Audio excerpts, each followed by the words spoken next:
A handful of Maine businesses came to the aid of one nonprofit organization. Connor Magliozzi tells us more. Sarah's House of Maine has been a beacon of comfort for Maine families battling cancer since 2014. Cancer has touched so many families in Maine and all across everywhere.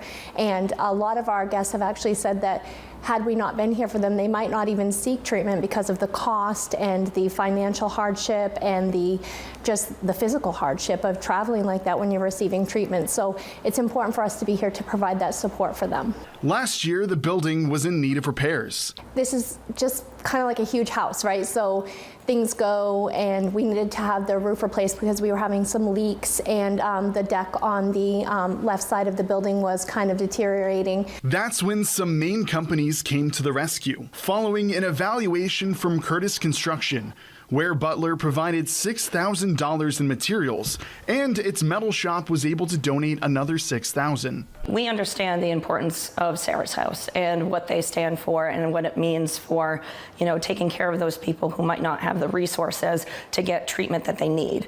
And, Ware Butler is a Maine business, and we employ hundreds of Mainers across the state, and we understand the importance of supporting other Maine businesses and Maine people, and we really pride ourselves in doing that. Contributions also came from Huttig and Timber Tech. Curtis Construction also donated hours of labor to help bring it to life. The porch looks beautiful, and it's actually more handicap accessible now. They've built a ramp so that people in wheelchairs can get up there. It's amazing to have that support. It is the total reason why we exist is from community support. So it's always great to have companies and individuals donating their time and materials or funds. It's how we keep going and support the people that we do. Connor Magliozzi, WBI, TV5 News.